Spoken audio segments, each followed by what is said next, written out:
Iya, alhamdulillah. Alhamdulillahirrahmanirrahim buat jamaah yang baru bergabung. Hari ini kita sedang membahas tema yang sangat bagus sekali, yaitu ya Allah cobaan kok nggak kelar-kelar. Pastinya bersama guru-guru kita tercinta ya. Nah tapi sebelum lanjut nih, ini ada sebuah video rumah seharga 3 miliar ambruk seketika. Seperti apa? Ini dia tayangannya. Sempat viral di media sosial sebuah rumah mewah di Jalan Rama Gatot Subroto Banjarmasin mendadak ambruk pada Sabtu 20 November 2021 sore. Hasil penelusuran rumah tersebut tepatnya berada di Jalan Rama Gatot Subroto, Kelurahan Kebun Bunga, Kecamatan Banjarmasin Timur, Kota Banjarmasin, Kalimantan Selatan.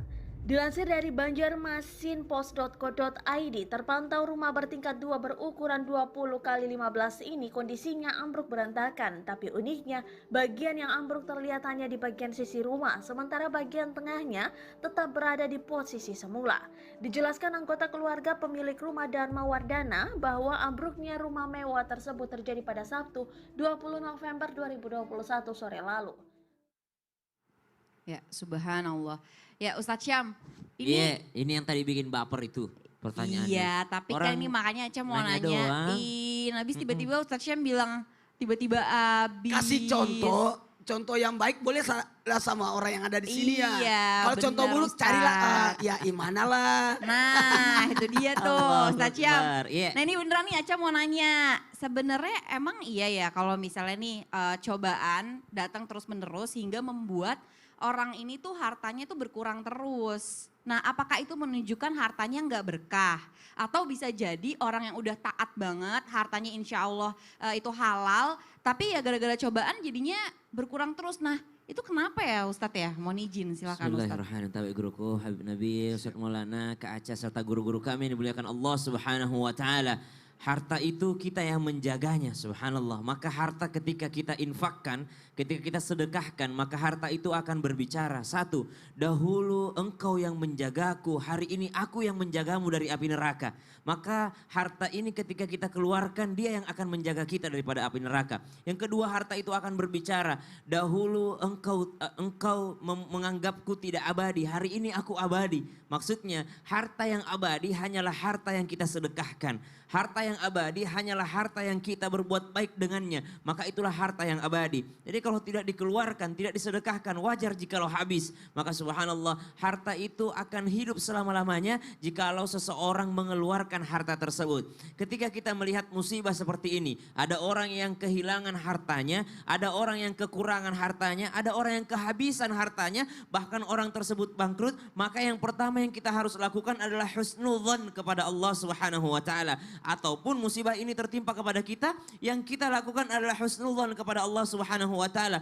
Mungkin saja pahala salat kita tak sanggup untuk membawa kita masuk ke surganya Allah. Mungkin saja pahala puasa kita tidak mampu untuk memasukkan kita ke pintu surga, pintu puasa. Mungkin saja pahala berbakti kita kepada orang tua itu kurang cukup karena di mata Allah Subhanahu wa taala kita melakukannya dalam keadaan tidak ikhlas. Maka Allah Subhanahu wa taala memberikan cobaan kepada kita, memberikan ujian kepada kita. Salah satunya adalah kehilangan harta tadi. Ba'dan aqul a'udzubillahi minasyaitonir rajim.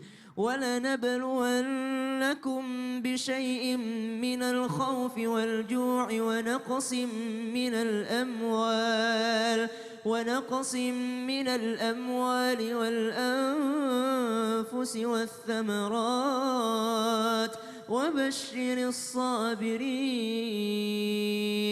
Maka Allah menggambarkan pasti kalian akan diuji salah satunya. Wa naqsim minal amwal, kekurangan harta. Maka husnudzon dulu kepada Allah bahwa Allah menguji saya mengambil harta ini karena memang milik Allah Subhanahu wa taala dan memang saya masih di dunia, bahwasanya dunia ini tempatnya ujian. Begitu pula kalau menimpa orang lain, jangan kita langsung suudzon kepada orang lain. Ah, ini hartanya enggak berkah karena dia mungkin dapatnya enggak halal, karena dia mungkin dapatnya syubhat. Tidak, tapi kita husnudzon kepada orang lain.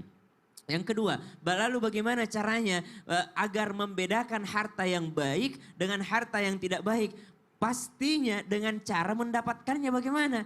Orang yang mendapatkan harta dia mengetahui ini cara dapat saya, ini halal apa haram. Banyak orang yang tidak memperdulikan itu semua dengan mengatakan nantilah harta haram ini, harta korupsi ini saya pakai aja untuk umroh. Nanti pas umroh saya taubat. Subhanallah. Padahal harta yang didapatkan adalah harta daripada mencuri hak orang lain. Lalu dia menipu orang lain, lalu uangnya dipakai untuk bersedekah. Maka subhanallah dia menipu orang lain sekaligus menipu dirinya. Tapi yang tidak bisa ditipu adalah Allah Subhanahu wa taala. Maka cara mendapatkannya. Lalu kita berdoa kepada Allah Subhanahu wa taala. Bismillahirrahmanirrahim.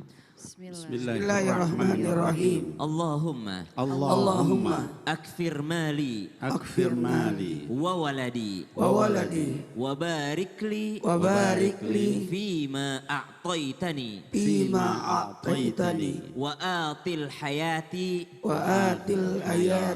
ala ta'atik wa ahsin amali waghfir li.